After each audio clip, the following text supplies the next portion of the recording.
அன்பு நண்பர்களே, அனைவருக்கும் அன்னை சமையல் உமாவின் அன்பான வணக்கங்கள். இன்னைக்கு அன்னை சமையலில் பார்க்க போகிறது அசோகா அல்வா. இது திருவையாறில் ரொம்ப ஃபேமஸான ஒரு ரெசிபிங்க. இன்னைக்கு வீட்டிலேயே எப்படி சுலபமாக செய்யலான்றதை பார்க்கலாம். நான் அரை கப் பாசிப்பருப்பு எடுத்திருந்தேங்க. அரை கப் பாசிப்பருப்புக்கு பார்த்தீங்கன்னா இந்த அளவுக்கு அல்வா வந்திருக்கு. 4லேருந்து 6 பேர் வரைக்கும் தாராளமாக சாப்பிட்லாங்க. வாங்க அசோகா அல்வா எப்படி செய்கிறதுன்னு பார்க்கலாம். இப்போ அரை கப் பாசிப்பருப்பு சேர்த்துக்கலாங்க. நான் இந்த கப் எடுத்திருக்கேங்க. நீங்கள் விருப்பப்பட்டீங்கன்னா எந்த கப் வேணால் யூஸ் பண்ணிக்கலாம். பாசிப்பருப்பை நல்லா ஸ்லோலே வச்சு கலர் மாறாத மாதிரி வறுத்துக்கோங்க.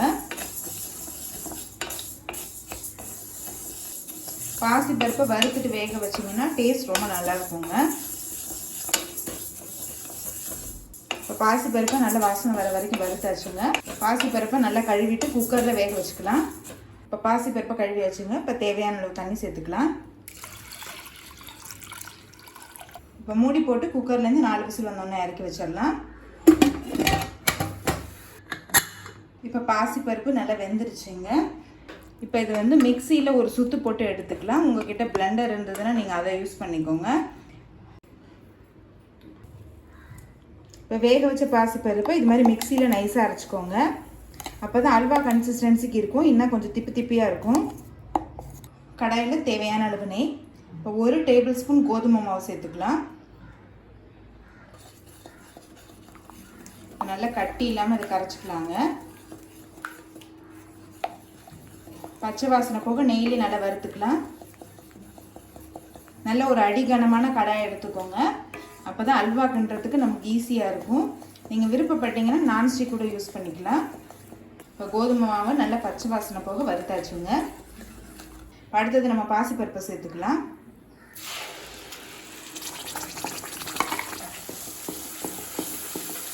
ரெண்டுத்தையும் நல்லா மிக்ஸ் பண்ணிக்கோங்க.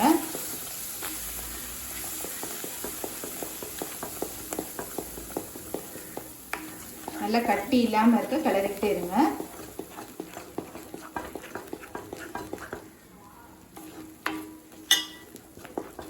இப்போ கொஞ்சமாக நெய் சேர்த்துக்கலாங்க.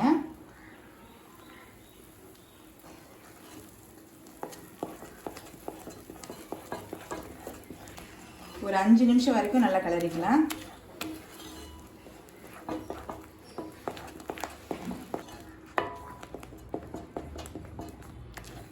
இப்போ 5 நிமிஷம் நல்லா கைவிடாமல் கிளறிட்டே இருந்தேன்.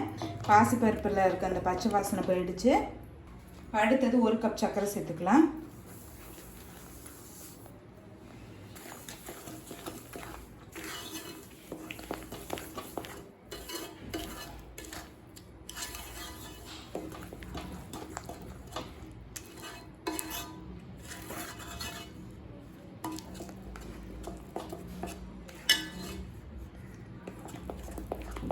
இல்லை சர்க்கரை கரையிற வரைக்கும் வெயிட் பண்ணலாங்க.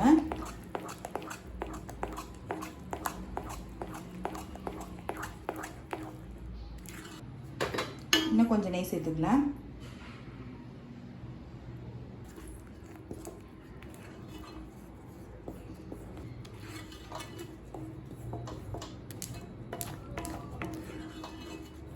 இப்போ பாருங்கள் சர்க்கரை நல்லா கரைஞ்சிருச்சு.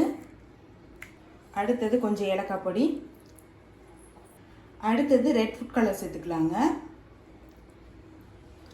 ஃபுட் கலர் நீங்கள் விருப்பப்பட்டீங்கன்னா சேர்த்துக்கலாம். ஆனால் அசோகா அல்வா பார்த்தீங்கன்னா ரெட் கலரில் தாங்க இருக்கும்.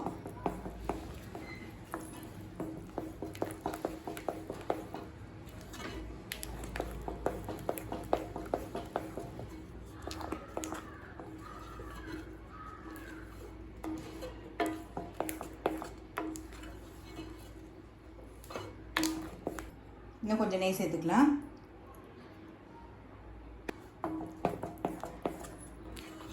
நல்லா அல்வா பார்த்தீங்கன்னா கடாயில் ஒட்டாமல் வரணும்.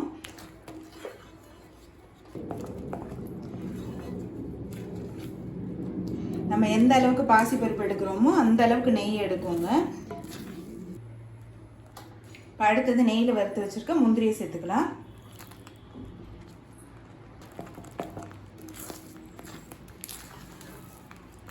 இப்போ பாருங்கள் கலர் பாருங்கள், நல்லா அந்த அசோகா அல்வா கலர் வந்துருச்சு.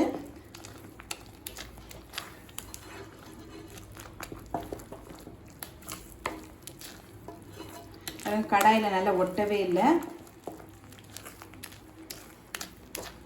இப்போ திருவையாறு அசோக அல்வா ரெடி ஆகிடுச்சுங்க. சர்வ் பண்ணிடலாம். இப்போ சுவையான அசோக அல்வா ரெடி ஆகிடுச்சு. ரெசிபியை ட்ரை பண்ணி பாருங்கள், கண்டிப்பாக உங்களுக்கே பிடிக்கும். ரெசிபி பிடிச்சிருந்ததுன்னா வீடியோவை லைக் பண்ணுங்கள், கமெண்ட் பண்ணுங்கள், ஷேர் பண்ணுங்கள்.